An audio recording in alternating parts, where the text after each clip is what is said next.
welcome to this special edition of Faith Nation. I'm John Jessup. And I'm Jenna Browder. Tonight we are paying special tribute to Black History Month. We'll introduce you to some amazing people, share inspiring stories, and hopefully encourage you in your faith. First up, the name Uncle Tom is used as a racially charged stereotype. Still, the inspiration for the character in the 19th century's best-selling novel was a real man who lived an extraordinary life. Uncle Tom's Cabin has been cited as a factor leading to the Civil War. The book struck at our emotions as a nation, and it made us see ourselves. It was our emotional mirror, and it prompted some individuals to rethink how they thought of slavery. When Abraham Lincoln later met the author, Harriet Beecher Stowe, he reportedly said, "So you're the little woman who wrote the book that started this great war." In the South, the book was banned. And if you were caught selling the book, you were either going to be killed or thrown in prison. There was tremendous fear that this book would make a difference. It did by portraying Uncle Tom as a dignified, intelligent, God-fearing man. In the South, however, traveling Tom shows became popular, depicting him as a submissive buffoon, happy in his enslaved condition, a stereotype that still exists today. There were also attempts to discredit Harriet Beecher Stowe. The author countered with a key to Uncle Tom's Cabin, an exhaustive bibliography of the real people behind her fictional characters. It included her primary inspiration for Uncle Tom. Josiah Henson was an individual who demonstrated extraordinary courage. He tried to help other people, especially whites in this country, to understand the reality of slavery. Josiah Henson's story begins here in Rockville, Maryland, on the outskirts of Washington, D.C. Now, this suburban neighborhood was once a 570-acre plantation, and the house behind me is where the owner lived, a man named Isaac Riley. In this time period, masters wanted to present themselves to be very benevolent, these patriarchs who cared about their people that were enslaved. But the presentation that Henson gives us was that didn't happen for Isaac Riley. I faithfully served Riley for many years. He was coarse and vulgar in his habits, and unprincipled and cruel in his general deportment. Henson's autobiography provides many examples of Riley's cruelty, like the day he discovered a book on grammar hidden in 9-year-old Josiah's cap. When Riley saw the book, of course, he was outraged because it was unheard of that his enslaved people would learn to read and write. "Pick up that book," he cried, using an awful oath. At last, I was obliged to do it, when he beat me across the head and back till my eyes were swollen and I became unconscious. Despite the harsh treatment, Henson proved to be trustworthy. Eventually elevated to overseeing the plantation, he was able to ease the harsh conditions faced by his fellow slaves. When he was 18, he was even allowed to attend a revival meeting. Although not permitted to enter the church, he heard a life-changing message from preacher John McKinney. He said, "Jesus Christ, the Son of God, tasted death for every man." It touched my heart, and I cried out, "I wonder if Jesus Christ died for me." Again and again did the preacher reiterate the words, "for every man." Oh, the blessedness and sweetness of feeling that I was loved. And that meant a lot to him because he knew that God would always be on his side. He would deliver him, and he would decide his plan in life. The plan included moving his family and 18 others to Isaac Riley's brother's home in Kentucky. Henson came to regret that decision. 3 years after their arrival in Kentucky, those who followed him were put up for auction. Husbands and wives, parents and children were to be separated forever. From that hour, I saw through, hated, and cursed the whole system of slavery. One absorbing purpose occupied my soul: to gain freedom, self-assertion, and deliverance from the cruel caprices and fortunes of dissolute tyrants. Because of Henson's management skills, he and his family were initially allowed to stay together. 2 years later, however, his time had come. The only option, escape. A major obstacle was the Fugitive Slave Act of 1793, which meant he and his family could be captured even in a free state. So he set his sights on Canada. It was a 600-mile journey that he would have to make on foot with his wife and 4 children, traveling by night, sleeping by day, super dangerous. But he knows he's got to go to Canada. It's the only place that he can truly be a free man. His wife made a sling for Josiah to carry the 2 youngest children on his back. After 40 grueling days, they arrived at Lake Erie just across the water from Canada. A sympathetic ship captain offered to take them the rest of the way. He put his hand on my head and said, "Be a good fellow, won't you?" I felt streams of emotion running down in electric courses from head to foot. "Yes," said I, "I'll use my freedom well." Henson helped start a black settlement in Ontario, including a multiracial school, almost unheard of at the time. To raise money and awareness, he preached throughout the United States and England, where he was granted a private audience with Queen Victoria. During those years, he risked his life to help a total of 118 slaves reach freedom in Canada. He's an inspiration for me personally, and I hope for many people as they hear this story, to use our freedom well, right? To use our resources, our time, our money, our energy, our voice, our influence, to use it on behalf of those with less than us. Josiah Henson visited the plantation he once managed near the end of his life. Though many of his experiences were unimaginably painful, Josiah could see God's hand in them, later writing, quote, "Sharp flashes of lightning come from black clouds."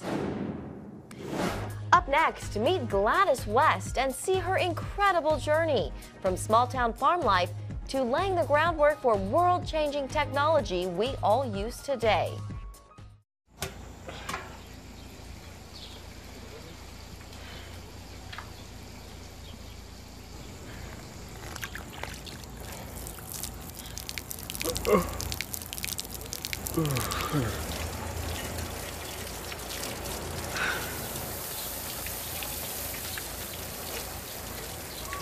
Life is better with a good night's sleep.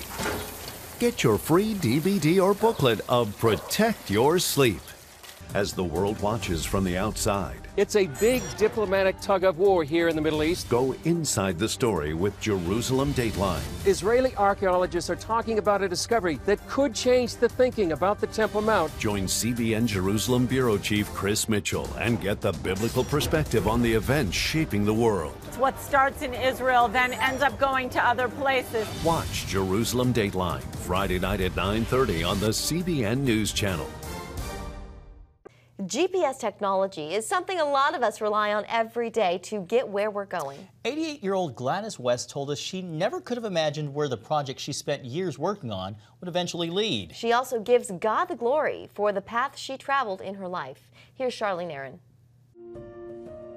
Born in 1930, Gladys grew up on her family's farm just south of Richmond, Virginia, where she learned the value of hard work. And that would pay off for Gladys, who wanted more than what life on a country farm could offer. You could get a scholarship if you were the first or second in your high school graduating class.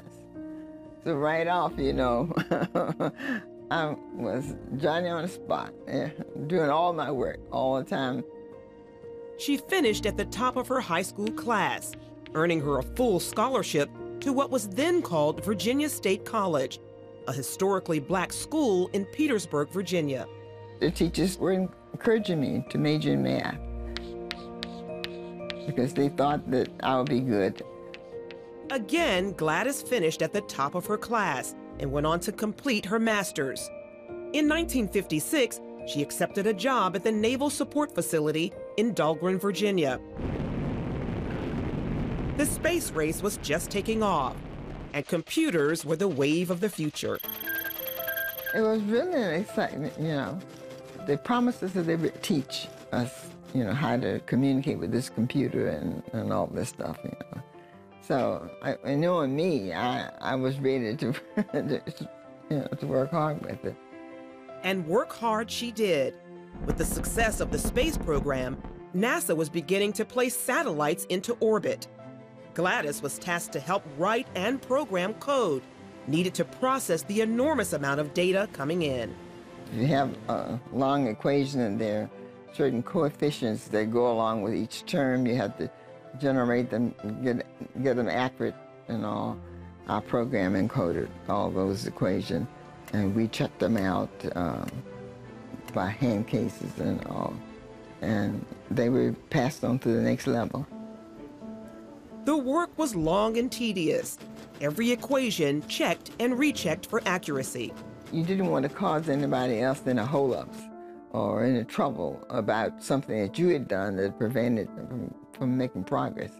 So you want to have to make sure that they could depend on anything that you sent.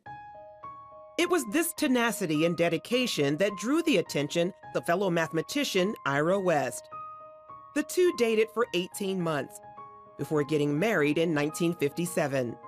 She wasn't an easy catch, you know. Let me tell you, I had to work hard for that. I always think of Ira. I always tell him, I said, he played more than I did. Meanwhile, the civil rights movement was sweeping the country. Gladys and Ira wanted to show their support, but government employees weren't allowed to participate in public demonstrations. So the couple decided the best way to help was to change perceptions and work even harder. We just were pushing. We couldn't participate directly, but indirectly in the situation. That was another reason why I felt that I always had to be my best, and I always had to be a role model. In the years that followed, they both continued their work for the Navy on numerous projects. In 1978, Gladys received a commendation for her work and was promoted to project manager of the CSAT radar altimetry project, the first satellite that could collect data across the ocean's surface. It was always interesting. We were working with people and doing something that was important and that's going to be used by the government and all. You got to make sure you're doing everything right because you're part of this big thing that's happening. As she always had, Gladys stayed true to herself, striving to be defined by her competence and not by the color of her skin. I think I was most happy when I got to the point that I could be independent and I could troubleshoot big programs and help to the analysts who had helped to generate the program. When I could talk to them, it's sort of like be a part and understand. I think that was the best feeling I had.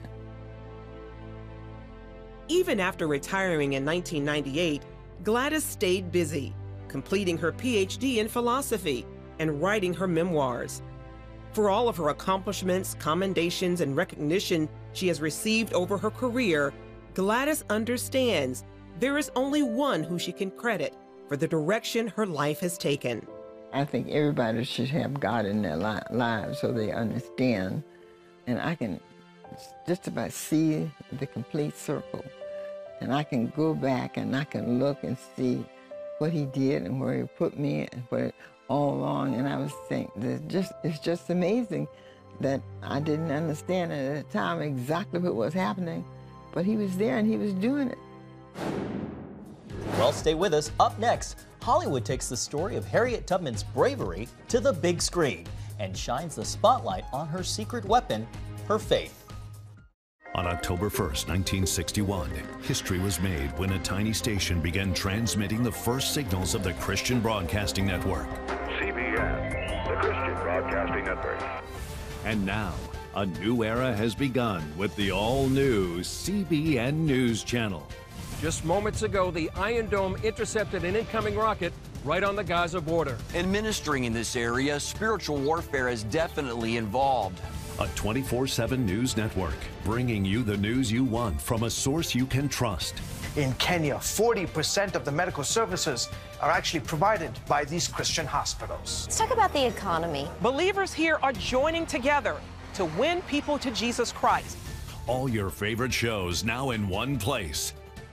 Go to CBNNewsChannel.com to find out how to get the CBN News Channel on your TV all day, every day. CBN News. Life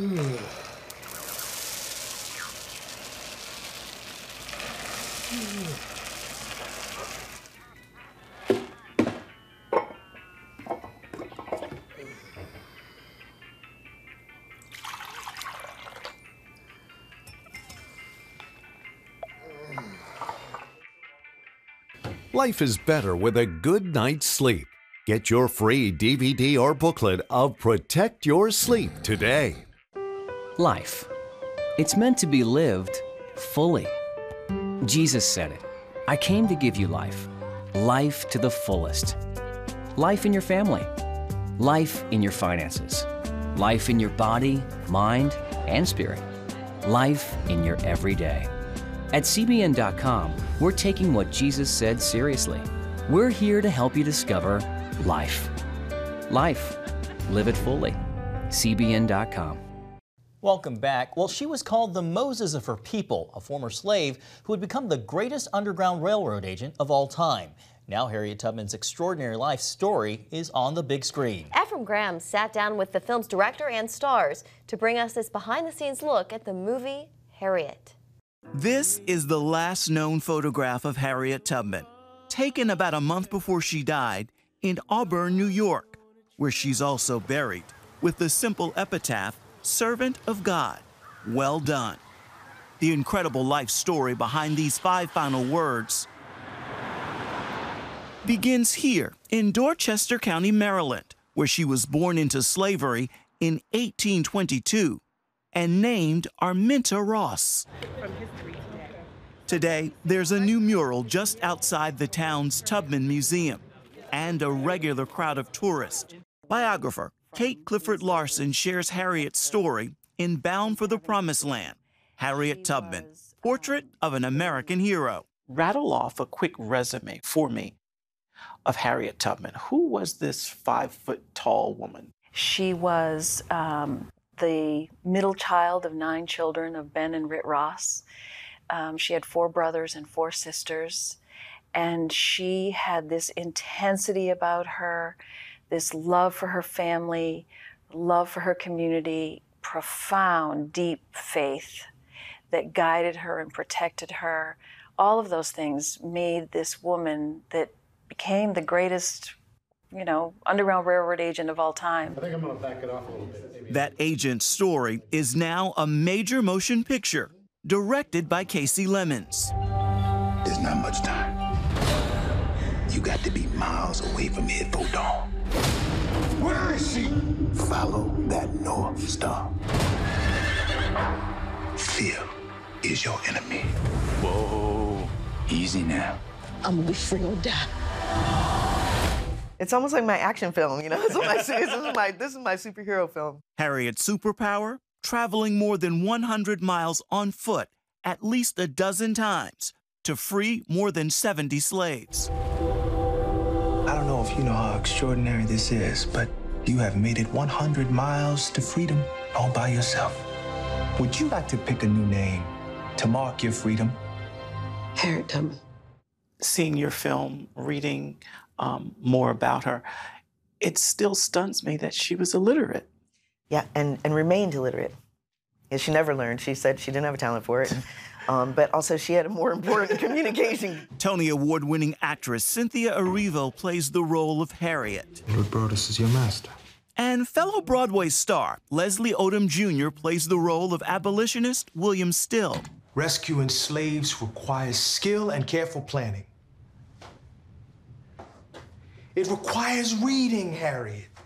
Can you read a sign or a map? Can you read it all? I put my attention on trying to hear God's voice more clearly. Do you know what would happen if you got caught? They would torture you until you pointed them right to this office. Cynthia, what would you say the greatest lesson Harriet Tubman taught you in doing this film?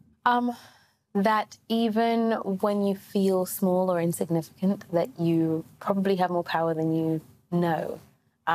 That I have more strength and will in me in order to change the world, and I have stuff to offer this world. Yeah. Because even in terms of stature, I mean... She was 5 foot. And you're about... 5 foot. Papers. It says here you're 5.5 feet tall. You ain't more than 5 feet. Must have won my high boots that day. I'd venture to say that for many of us, you are introducing us to William because we did not know about him. Sure. Who is he? Sure. William was is known as the father of the Underground Railroad. He's an abolitionist, a writer, a brilliant man, and a friend to Harriet Tubman. He was really the last stop on the Underground Railroad, on this great network. And there's nothing more you can do. Don't you tell me what I can't do. I made it this far on my own. God was watching, but my feet was my own. Running, bleeding, climbing, nearly drowned, nothing to eat for days and days, man. I made it. So don't you tell me what I can't do. This is the first theatrical film on the life of Harriet Tubman. Why do you think it's taken this long? Well, I know that there have been many attempts up until this point. Even this film itself took a very long time. It was written 20 years ago and really didn't start seeing the light of day until 10 years ago. And it was 3 years from the moment Deborah found me. And so it's taken its time. But I think, you know, Casey and I like to joke that maybe Harriet decided that now is the time for her. And for a woman who believed in God's perfect timing, that's no surprise. Ephraim Graham, CBN News, Dorchester County, Maryland. When we come back, a powerful moment in the courtroom leads to a powerful challenge for all of us. We explore where sin and consequences meet grace and forgiveness on the road to reconciliation. Faith Nation continues. Stay with us. Life. It's meant to be lived fully. Jesus said it.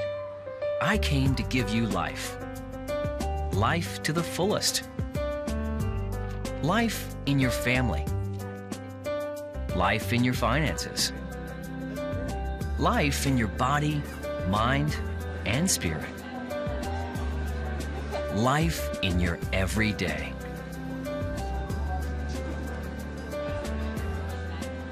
At CBN.com, we're taking what Jesus said seriously. We're here to help you discover life. Life. Live it fully. CBN.com.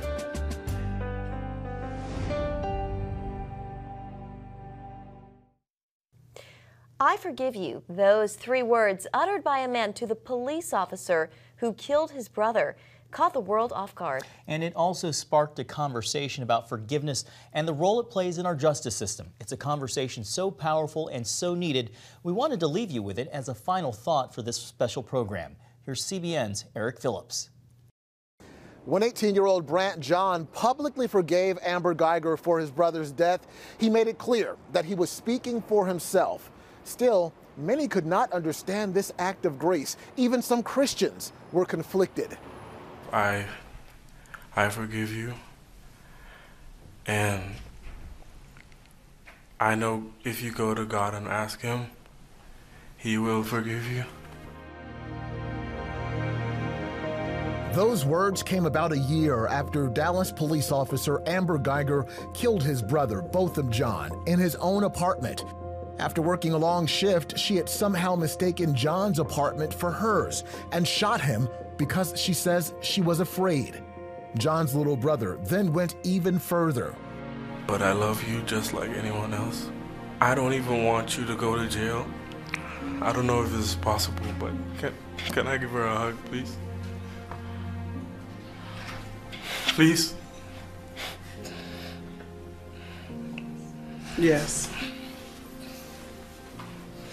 When we watch Brant Jean offer forgiveness in that courtroom, we're watching God enter the room. Because forgiveness like that is not a human act. Doesn't sell. Pastor Bill Haley leads Oracle, a ministry which focuses on spiritual development and action. Coincidentally, his Virginia property houses an old slave graveyard. Haley says racism led to death back then and today. While Haley saw the act as beyond honorable, some were infuriated. Because black people are always being asked to forgive. And it's a lot to forgive. In fact, I think the black church is the teacher for the country on what Jesus meant when he said, forgive other people. They've had a lot of practice. I think too often, particularly in conservative Christian spaces, we can be very forgetful of the 500-year history of our country. Minister David Bailey specializes in racial reconciliation. He says an expectation for blacks to forgive goes back to slavery. On top of that, he says justice isn't just. If that black man killed the white police officer because he got confused about where he was, that was not going to be a thing. Like, that brother was going to go to jail for the rest of his life, might have got the electric chair. In this case, the judge sentenced Geiger to 10 years in prison. 10 years seems merciful.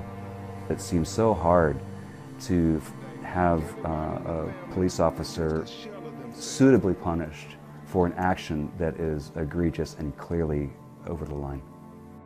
For Christians, this situation and others like it present a challenge.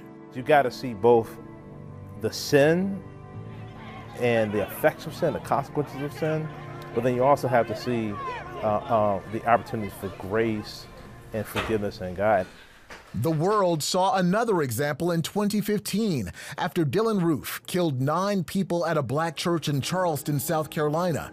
Days later, family members offered forgiveness. Took something very precious away from me. I would never talk to her ever again. I would never be able to hold her again. But I forgive you. It's not something Marquise Jefferson wanted to do in October of last year. I don't want no hug. After an officer in Fort Worth, Texas, shot and killed his daughter, Tatiana Jefferson, in her own home in front of her nephew, Jefferson made this declaration. That's my one and only daughter. I'll never forget it. Sadly, Jefferson died just 1 month after his daughter was killed. He died from a heart attack, literally a broken heart. Bailey says Brant John's offer of forgiveness was more for him than the officer. For that brother to walk around with unforgiveness is like drinking poison and hoping the other person dies. And so, I mean, that brother needed to be free. So he did that for him, you know, and he did that out of his relationship with God. Justice! Now! Unforgiveness is not the answer. Not showing grace is not the answer. But exercising grace and exercising forgiveness without truth is also not the answer. Of course, from a legal perspective, whether or not a person receives the grace of forgiveness has nothing to do with how they're punished, but it can make a difference in the court of public opinion. In Washington, Eric Phillips, CBN News. And that is going to do it for Faith Nation tonight. We'll see you back here tomorrow.